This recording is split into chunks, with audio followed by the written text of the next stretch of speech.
Siapa? Siapa? Bupati. Tidak ada masalahnya. Alalah. Apa masalahnya beliau? Janji kampanye harus ditepati. Iya toh? Tapi pamoporang kate Pak Bupati, saya salam hormat sama Bapak. Ini acara tidak resmi.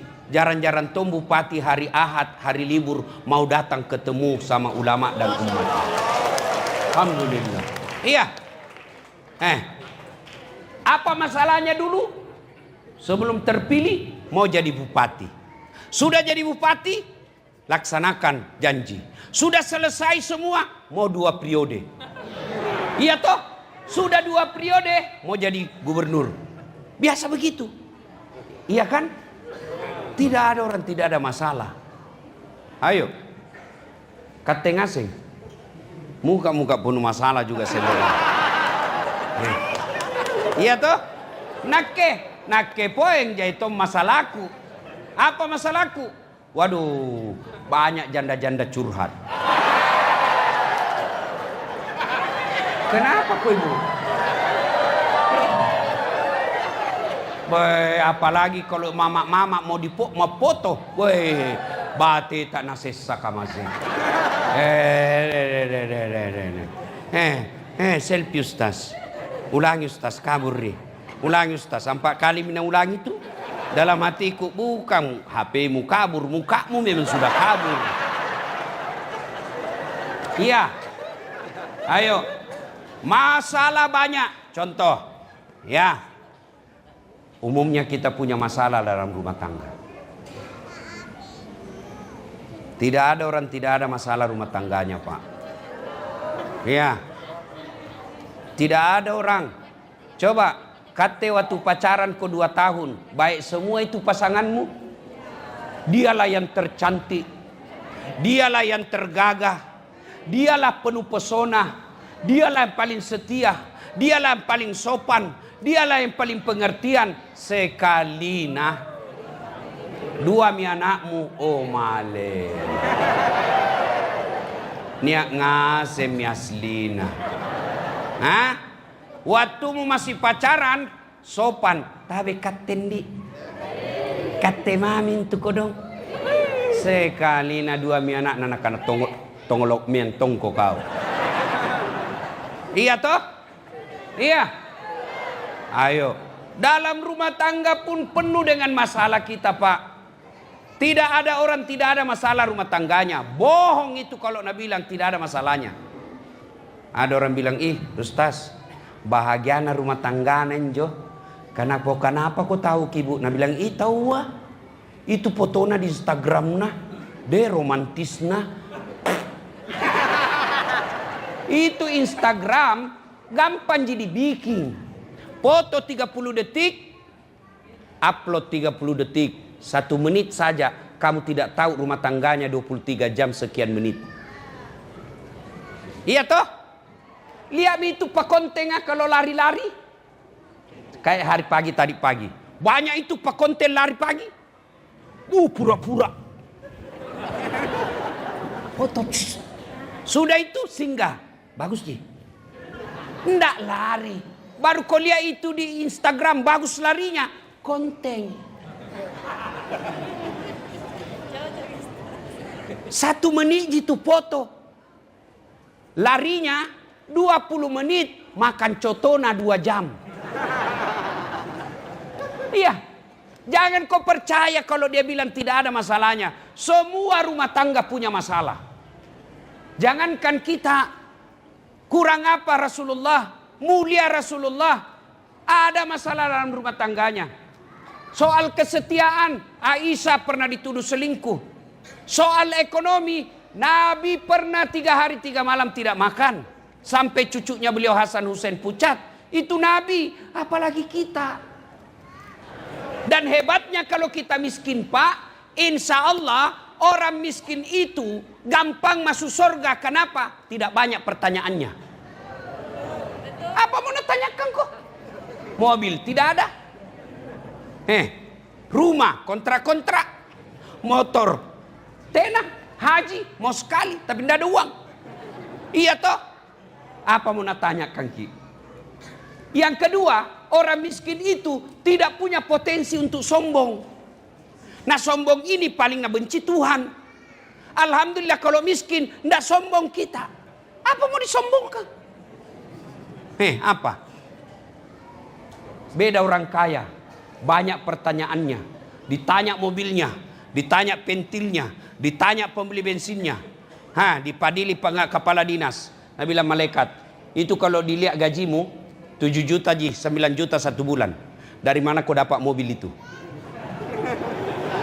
Dari mana kau? Nah bilang anu apa? Tidak nasab pak tak. Baru mobil itu istrimu pasang kawat di giginya. Dari mana kau dapat itu? 40 juta itu 1 kali umroh. Kemana kau ngalenjo? Anu apa? Tidak jelas disiku lagi. Antamatonnya sinampe suruga, tapi baba belur mi. Hancur semua mi begini, jalan masuk begini.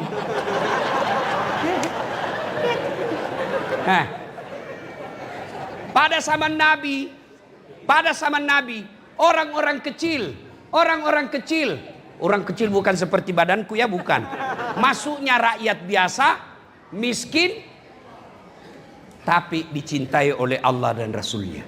Zaman dulu, miskin dicintai oleh Allah dan Rasulnya. Sampai Allah menurunkan salah satu surah ayat Al-An'am ayat 52 yang menyinggung tentang tidak boleh membiarkan orang miskin terlantar. Tidak boleh kau usir orang miskin dalam majelis. Dimuliakan oleh Allah. Kenapa? Orang miskin dulu, miskin hartanya tapi kaya ibadahnya. Miskin hartanya tapi kaya akhlaknya. Miskin ibadahnya, tengah malam dia bangun beribadah kepada Allah. Sekarang orang miskin sombong. Motong itu dibilang kaya kamaseh. Akhirnya apa? Karena dia sombong dengan itu miskinnya, motongi bilang kaya, akhirnya apa? Ngutang kiri kanan. Kalau bukan di pegawai suamimu, gajimu ndak jelas, jangan kau cicil-cicil karena ndak ada bulan-bulanmu. Akhirnya apa? Kau pinjol, sudah pinjol, judi online. Dan berapa banyak rumah tangga cerai pisah gara-gara dua ini. Pinjol, judol. Coba saya kasih ya, bedanya orang miskin dulu dengan orang miskin sekarang.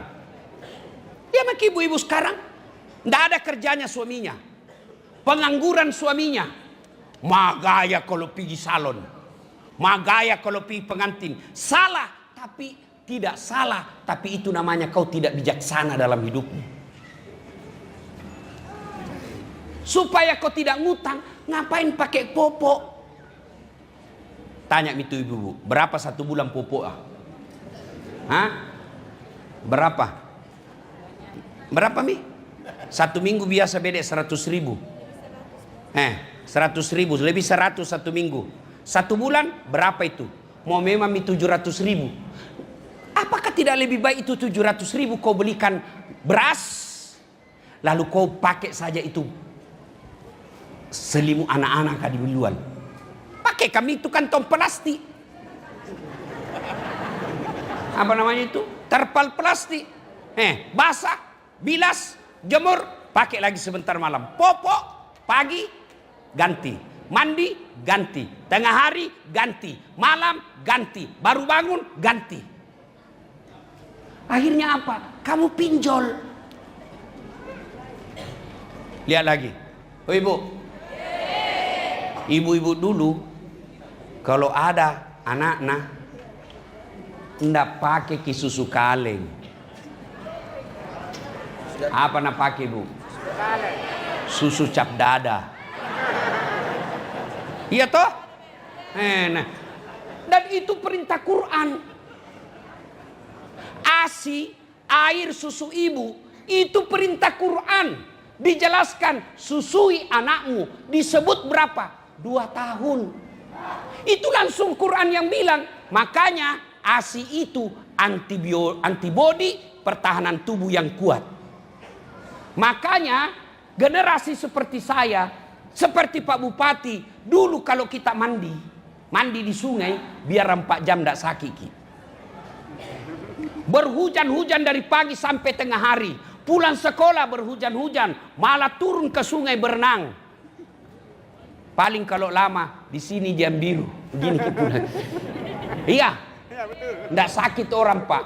Sekarang lihat itu anak-anak, baru lihat petir sakit nih. Ini yang disebut miskin bukan karena Allah kasih masalah, dia yang mengasih masalah dalam hidupnya. Ibu-ibu dulu kan pakai ASI. Coba lihat itu ASI, Bu. Dengar ibu-ibu yang ibu-ibu muda. Mudah-mudahan ada perubahan setelah pulang. Ibu-ibu dulu itu enaknya itu ASI, satu praktis. Kalau susu kaleng mesti kau beli apa namanya itu? Sodot. Apa?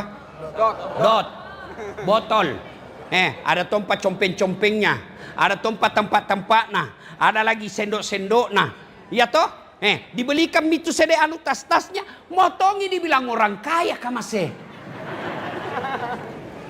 Saya bingung. Jadi bukan karena dia masalah dengan miskinnya, tapi masalah karena gaya hidupnya. Akhirnya suaminya sesah. Ada mi. Coba bedek kalau ASI. Nangis? Iya toh? Gampang, praktis, higienis. Nggak perlu kau cuci. Kalau dot, cuci tiap saat selesai pakai air hangat. Ini nggak perlu cuci. Praktis.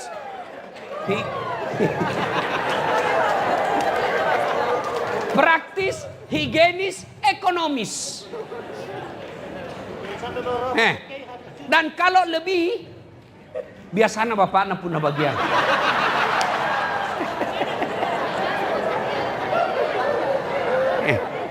Ibu-ibu dulu miskin tidak jadi masalah buat mereka. Rumah tangga dulu miskin tidak masalah buat mereka. Kenapa? Mereka berpikir saya punya Tuhan yang bisa menolong saya. Miskin tidak masalah zaman dulu. Kenapa? Karena ada tenggang rasa di antara kita. Miskin tidak masalah pada zaman itu. Kenapa? Karena kita selalu mensyukuri apa yang kita miliki. Nah, berarti bukan miskin masalah kita. Masalah kita adalah bagaimana menyikapi ekonomi yang kita miliki. Ya. Kalau gajinya suami tak kodong pegawai tidak tetap PTT, toh 7 tahun mi PTT pegawai tidak tetap, sudah itu TTP tetap tidak pegawai. Entah? Kalau gaji dah suamimu 2 juta satu bulan, jangan kau magaya. Ibu-ibu dulu kalau dia miskin, anaknya nak urus. Lalu dia bilang apa? Saya tidak punya harta, suamiku tidak punya warisan untuk anakku. Anakku kuurus, mudah-mudahan anakku nanti kasih ke warisan. Ini sekarang emak-emak gaya memang tong. La haula wala quwata illa billah. Biasa bingung nggak lihat orang miskin, Pak.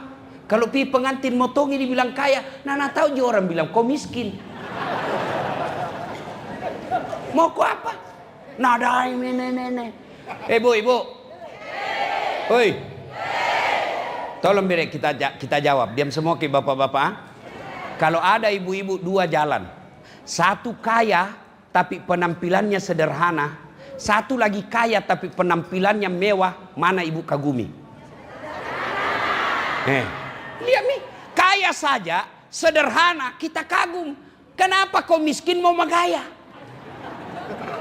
Jadi itu yang jadi masalah. Kamu miskin, mau gaya hidup orang kaya, maka menjadi masalah. Dan akhirnya apa? Gaya hidupmu yang jadi masalah, suamimu kau siksa. Suamimu kau siksa, akhirnya apa? Bertengkar tiap hari. Bertengkar tiap hari, tidak pernah kau damai. Padahal tujuan pernikahan sakinah, mawaddah, warahmah. Ketentraman jiwa, kedamaian. Kalau orang kaya tidak damai perasaannya, enak makannya, mobilnya bagus, rumahnya mewah, mana mau selalu bertengkar. Tapi paling tidak fasilitas dunia dan nikmati. Kate rumahmu bolong-bolong, hujan kehujanan, banyak nyamuknya, airmu tidak jelas, masak tidak jelas, suamimu minum ballo, kamu tukang ngomel. Apa tujuanmu berumah tangga tidak pernah kau bahagia? Maka sesungguhnya bukan miskin yang jadi masalah. Masalah kita mau ndak kita bersikap dengan kemiskinan kita yang tepat. 2. Ini rumah tangga. Apa lagi? Pekerjaan. Lihat itu pegawai cerewet itu pegawai negeri. Lihat ya. Waktu mau diterima, tanda tangan itu siap ditempatkan di mana saja di seluruh wilayah Indonesia. Yang kau ketawa kebenar ini. Iya toh? Iya. Sekali ditempatkan di luar kampung lahirnya, Yuka masih Ustaz bisa kakak diurus. 4 tahun ini kodon di Papua bisa kasih diurus-urus pindah. Baku baiki kuliah itu di kontenta sama ke Polri. Saya penceramah, bukan nggak polisi. Ustaz kuliah gitu dekat sama Menteri Perhubungan. Bolehkah kodong ini saya dikasih pindah? Baru suka tong itu bohong. Nah bilang karena orang tuaku kodong supaya saya bisa urusi orang tuaku di kampung. Supaya baik kalau saya tugas di kampung. Nah kau sudah minta tanda tangan. Berarti bukan tempat yang jadi masalah, tempat tugasmu bukan masalah. Masalahmu adalah mau ndak kau bersyukur dengan pekerjaanmu itu. Itu yang jadi masalah. Allah ini bukan maha menyengsarakan. Allah itu maha pengasih. Coba lihat itu Asmaul Husna. Tidak ada jelek, semua bagus. Ya Allah, Ya Rahman, Ya Ya salam, subhanallah wa bihamdihi, subhanallahil azim. Bagus semua itu namanya Tuhan. Ya. Nah, yang jadi masalah bukan pekerjaan. Yang jadi masalah kita tidak mau menerima takdir kita. Mau terus kepala dinas, kate patah. Iya toh, suku. Jadi yang jadi masalah bukan karena kepala dinas kau dicopot, tapi yang jadi masalah kamu tidak yakin, kamu tidak sadar bahwa jabatan itu memang sementara. Dengar ini kepala dinas, camat dan lain sebagainya. Ya, kalau kemarin salah dukung kok, di sebelah kok, kau diparkir, resiko politik namanya itu. Jangan kau bilang, penjok. Berarti bukan mutasi yang jadi masalah. Masalahnya adalah kamu tidak mau menerima itu mutasi. Berarti sebenarnya tidak ada masalah. Gitu. Kan, bilang begini, Pak Bupati, begini toh. Di dunia ini Pak, 2 masalah. 1, masalah yang tidak bisa diselesaikan. Yang kedua, masalah yang bisa diselesaikan. Masalah yang tidak bisa diselesaikan, jangan kau pikir, kenapa? Biar kau pikir tidak selesai juga. Iya. Masalah yang bisa selesai, jangan kau pikir, biar bagaimana selesai tonji. Berarti jangan kau pikir. Iya. Coba beda kita pakai ini ilmu. Maka insya Allah lapang hati kita. Apalagi pekerjaan, uang, ekonomi. Apa kita miskin? Tidak, karena kita tidak mau menerima, mensyukuri apa yang Allah kasih. Coba melihat kurang ajaran yang manusia. Waktu nanda ada sepeda na beli enak nih punannya sepeda. Nih sari sepeda nak kenapa? Pasti lebih enak lagi kalau ada motor. Ada motornya, dikasih motornya, apalagi dia bilang, lebih enak kalau naik mobil, tidak kehujanan maki. Dikasih mobil, langsung dia bilang, lebih baik lagi kalau ini dipakai yang keluaran terbaru. Apa dia miskin? Tidak, seleranya. Tapi coba beda, yang punya mobil, dia bilang, alhamdulillah, niat ji mobil tak, njok tawa kodong tetangga tak motor ji. Yang punya motor nak kan alhamdulillah.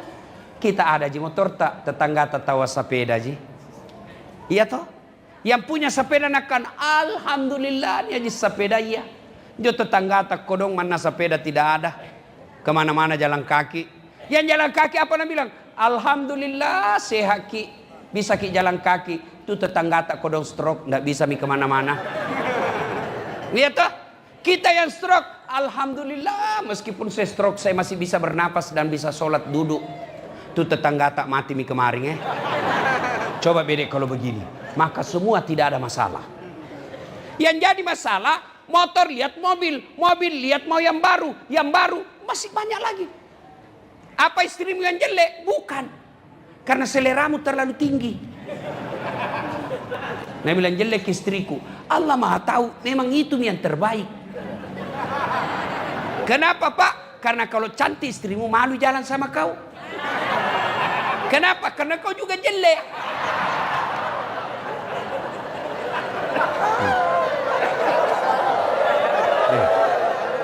Jelas mito? Jelas. Nah, Bapak Ibu saudara-saudara sekalian. Maka ketika ada masalah ini, jami diurai semua toh, banyak semua masalah tak. Ya toh? Maka begitu ada masalah, Al-Quran bilang, ista'inu bis-sabri was-salah. Sabar. Sabar itu apa? Satu, jangan marah. Jangan marah. Dimutasi kok, jangan kau marah. Ya? Istrimu cerewet, jangan kau marah. Suamimu pada rasu-rasu, jangan kau marah. Itu sabar, jangan marah. Apalagi sampai kau pukul orang.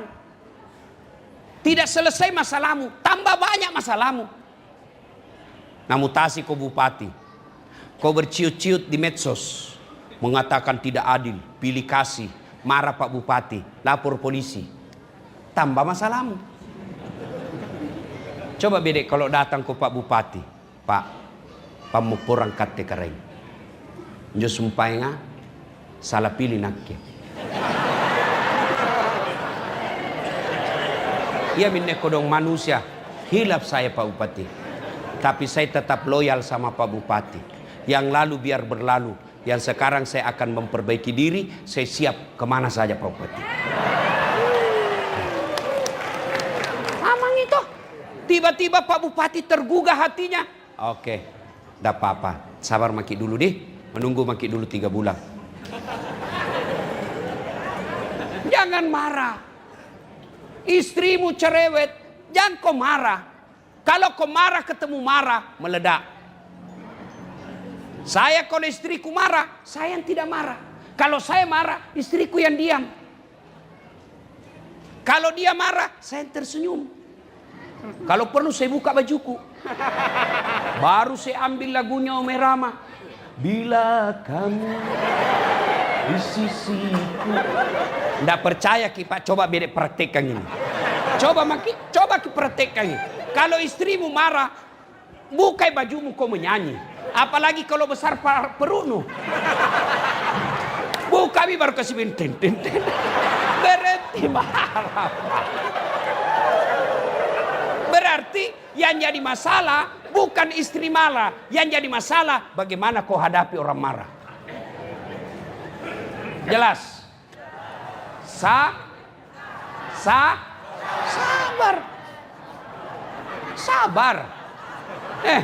Kenapa Allah uji saya? Nah saya baik agamaku. Saya rajin berjamaah di masjid. Tidak pernah orang ku ganggu. Kenapa Allah kasih saya ujian begini? Bos, sadar ki bos. Nabi itu manusia paling mulia. Tidak pernah ada orang nasakiti. Tidak pernah bicara kasar. Mulutnya selalu sopan. Beliau pun ada masalah dalam hidupnya. Tadi subuh ini Bu, ceramah subuh Kak di Makassar. Masjid yang saya datangi, yang aliran yang tidak ada doa selesai sholat. Toh, datang ini mal, kan diundang nggak? Masuk mah ini. Biasanya kalau datang seperti ini orang jadi ponto tadi tuh, belum pak turun dari mobil sedia semua mikro. Batu Ustaz, batu. Kukira senang, ternyata mau foto-foto. Kan dia sambut kita toh, senang perasaan, capek di jalan, lihat orang sambut kita, kita merasa alhamdulillah baik kita ini. Duduk mak lagi, ndak ada yang sapa-sapa jabat tangan samping kiri kananku pun ndak ada jabat tangan sama saya. Sebelah masjid apa ini, ndak ada adab. Pak Bupati dalam hati saya langsung jengkel. Saya bilang ndak mau mak ceramah, ndak mau ke ceramah di sini, mau ke pulang langsung. Selesai sholat subuh saya mau pulang. Dengar mak, ini ku jelaskan kok. Sabar kok dulu, belum bisa selesai ini. Iya toh? Saya bilang demi Allah saya ndak mau ceramah. Ndak menghargai ke orang di sini. Itu lagi imamnya masuk di masjid, ada mak di sini belakangnya, ndak tahu balik-balik kalau bilang Ustaz assalamualaikum. Langsung saya Allah. Sudah itu assalamualaikum. Ndak ada sikir. Oh, ini. Yang itu. Ngerti begitu? Kalau di masjidku kan sikir dulu sama-sama, bahkan ada ditayangkan di dinding supaya jamaah semua ikut apa yang dibaca imam sama yang di dinding. Sudah itu. Assalamualaikum. Berdiri. Ambil. Ayo kita mengaji. Mau mak berdiri langsung pulang. Sudah itu. Tidak tahu salam, langsung masuk kamar. Saya bilang, tidak dihargaiku di sini. Langsung saya bilang, astagfirullah. Siapalah saya ini? Saya masih punya mobil. Rumahku masih ada. Saya kadang-kala dimuliakan orang di tempat lain. Nabi dilempar. Nabi dimusuhi. Nabi diusir dari kampungnya. Padahal itu Nabi junjungan kita. Junjungan saya. Siapalah dah saat ini? Langsung saya tenang perasaan. Nah, kalau saya tidak sabar menghadapi ini, saya tidak dapat amal. Tidak dapat amal karena tidak ceramah. Karena saya tidak sabar, pasti orang marah. Kenapa nak pulang itu? Mereka update status. Ustaz balle-balle. Maka resep tadi sabar. 2, sholat. Ada masalah tak Pak? Sholat. Saya yakin semua kita sholat. Tapi mari kita ambil nilai-nilai sholat. Nilai-nilai apa? Pertama, kita lihat dulu syarat sahnya sholat. Syarat sahnya sholat itu berbeda pendapat ulama. Ada yang mengatakan 9. Oke, tidak jadi urus itu. Poin-poinnya yang ada kaitan dalam menyelesaikan masalah. 1, tidak sah sholat kalau tidak ada niat. Niat dulu. Niat itu tidak harus diucapkan. Boleh diucapkan, boleh juga tidak. Maka jangan heran Bapak Ibu kalau pergi tanah suci lihat orang Arab kalau masuk masjid. Lihat ke orang Arab kalau masuk masjid itu jalan. Allahu Akbar. Langsungan ji. Toh, kalau kita kan selalu injil.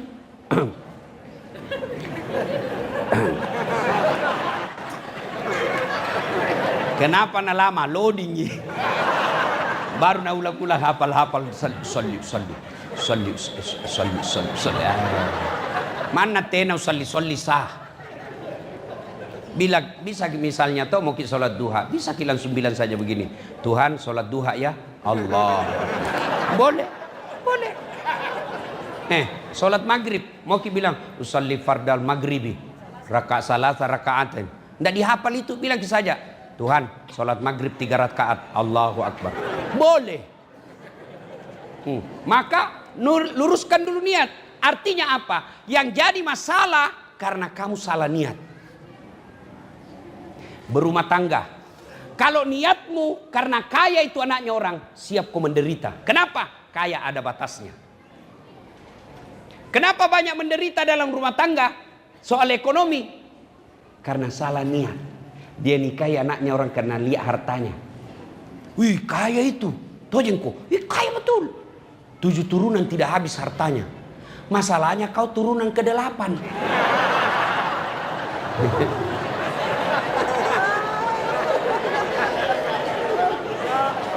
Ngapa na bambang kaman neri? Busa-busa mikurasan nek kalepak. Sah? Jantung kau kasih kembali ke saya.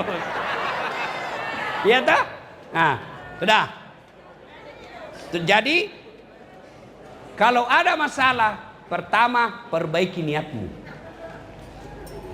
Kalau niat baik, berumah tangga lillahi ta'ala, capek pahala. Bertengkar, sabar, pahala. Kelaparan dalam rumah tangga, pahala. Kenapa? Karena semua kita ikhlas lillahi ta'ala. Kerja lillahi ta'ala. Dimarah-marahi sama bupati, lillahi ta'ala. Saya bekerja bukan cari muka sama bupati, tapi saya abdi negara. Saya beramal dengan ilmu yang saya miliki. Mudah-mudahan jadi amal di sisi Allah. Niat baik. Makanya orang Bugis pakai singi niatmu. Kau salah niat kok, masusah nyawamu. Kalau lurus niatmu, enak. Kalau kau salah niat, menderita hatimu. Maka itu niat penting. Semua ibadah selalu dibilang lillahi ta'ala. Kenapa? Sudah. Belum apa? Ya. Niat. Yang kedua, syarat sahnya sholat, bersih dari najis, bersih dari hadas. Artinya suci. Kalau kita selalu dalam keadaan suci, suci secara fisik, bersih. Bersih dalam arti bersih hatinya. Ini hati Pak, pengendali utama ini hati. Itu Nabi bilang, dalam dirimu terdapat segumpal darah. Kalau itu sakit-sakit semua, kalau sehat-sehat semua. Mau ki contoh. Dari Jeneponto pergi Makassar, naik mobil. Yang pegang setir apa? Tangan. Yang gas rem, kaki. Yang melihat, yang berpikir, otak. Tapi begitu ada tikungan, apa tertulis? Hati-hati. Tidak Nabi bilang otak-otak. Iya toh? Berarti pore tahu ini hati ya. Maka bersihkan hatimu. Masuk akal gimana? Kamu kanton sembarang di tas kayak dua dokter na ini. Tuh, jadi niat bersih. 3, karena waktu terbatas. Apalagi syarat sahnya, ibu bapak sah tidak kalau bapak ibu-ibu sholat tidak pakai baju? Sah, yang penting pakai kikudung. Yang penting pakai kikudung. Kalau tidak pakai baju, tidak pakai kudung, nah baru tidak sah. Iya toh?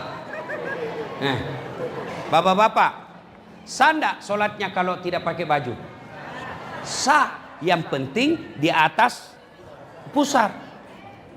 Bapak-bapak, sah tidak kalau tidak pakai celana? Sah, sah, yang penting pakai sarung.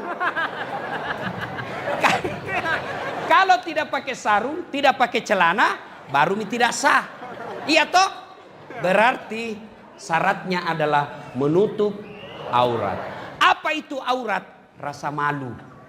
Berarti salah satu nilai menghadapi masalah ada namanya siri. Malu dong ngutang-ngutang. Malu dong mengemis cari-cari muka sama bupati.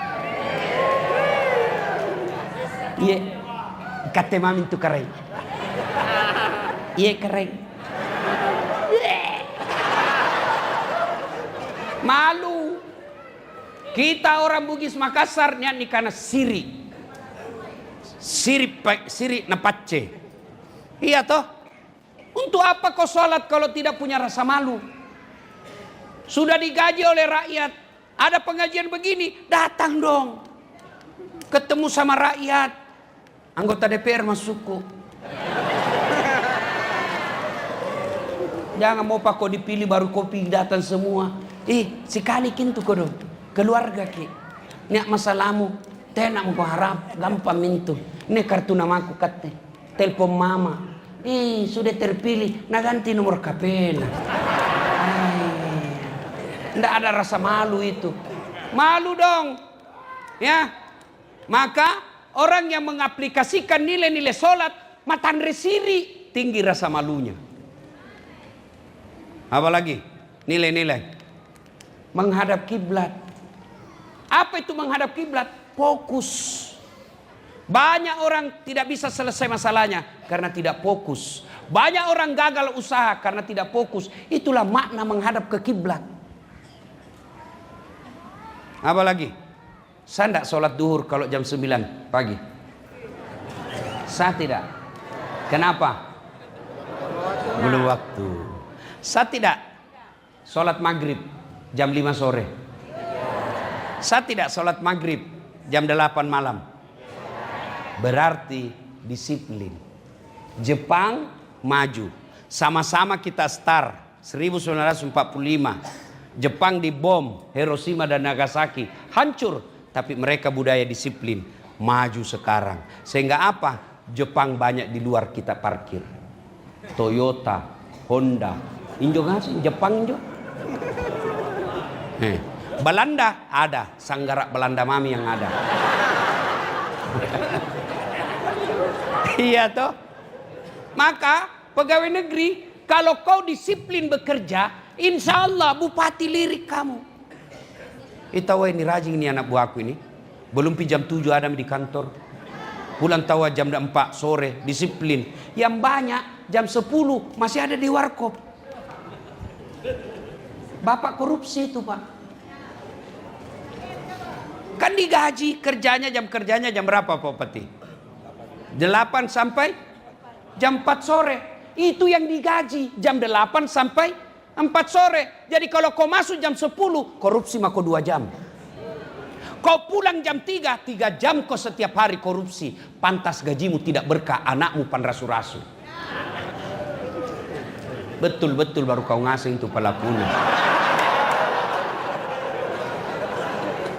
Ya. Nah,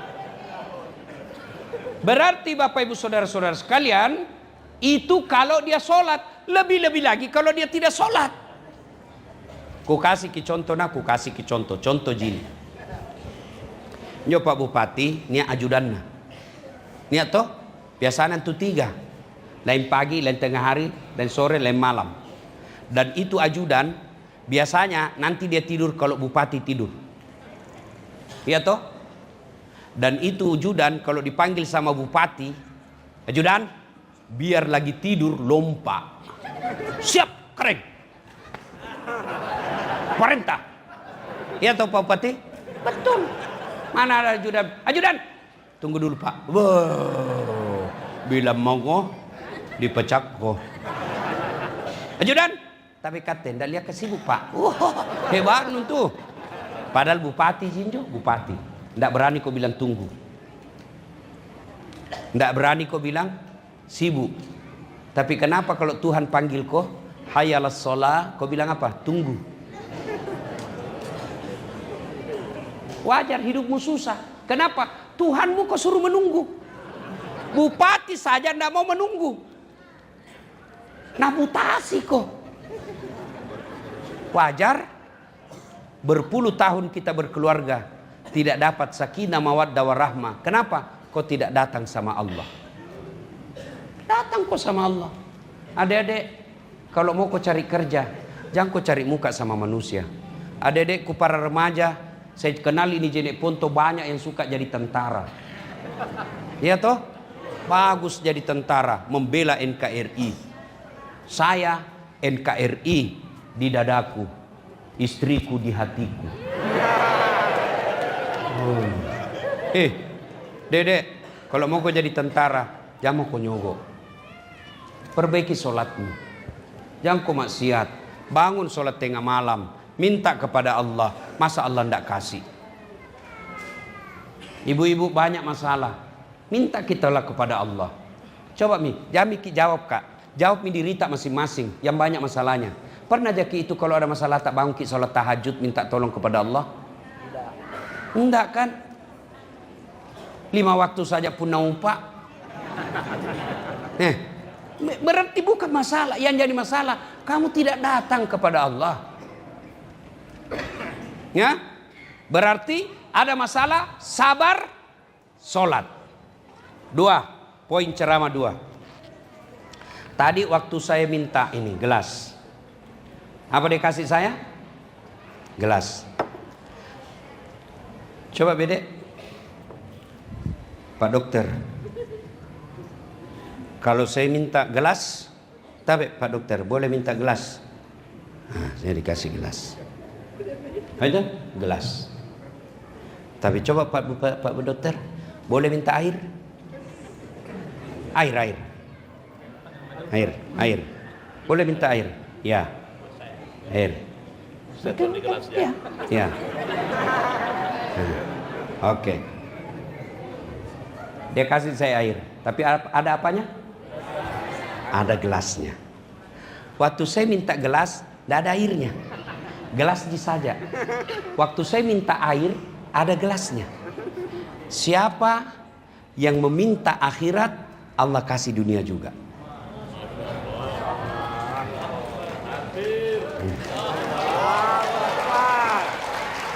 Kalau kau minta gelas, dunia aja saja nak kasih kau.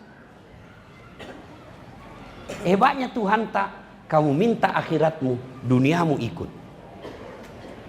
Jago memang. Baru masuk akal toh. Bapak-bapak pengembala ayam. Toh? Coba. Kalau ayam mau ditangkap anaknya, kejar anaknya, setengah mati. Lari sana. Sana.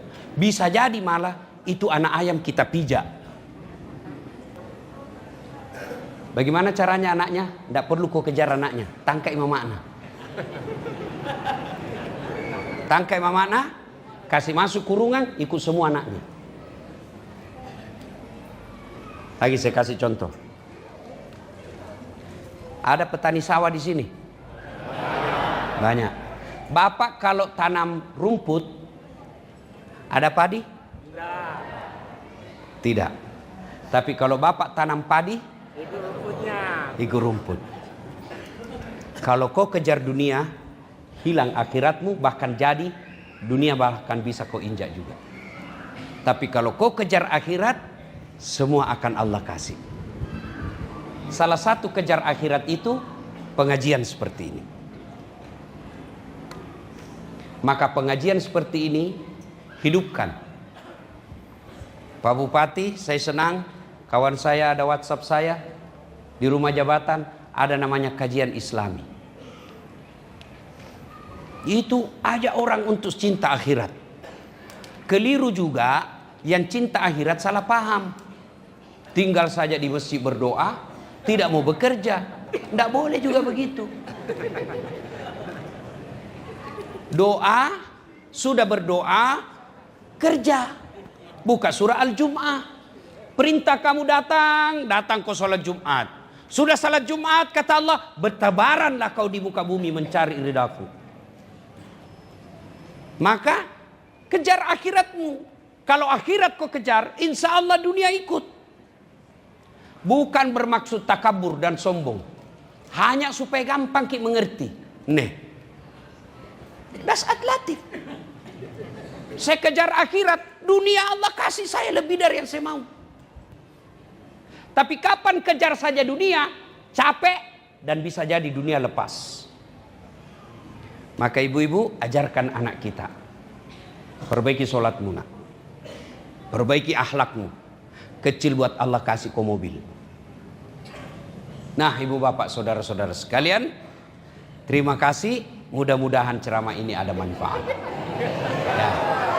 Lebih capek mah ibu, capek mah. Bukan sabar namanya itu Pak. Bapak yang harus sabar, bukan saya. Insya Allah lain waktu dan kesempatan kita akan lanjutkan. Sebelum kita akhiri, jangan dulu berpinjak Pak, kita berdoa dulu. Mari kita awali dengan mengirimkan suratul Fatihah pada Rasulullah Muhammad sallallahu alaihi wasallam.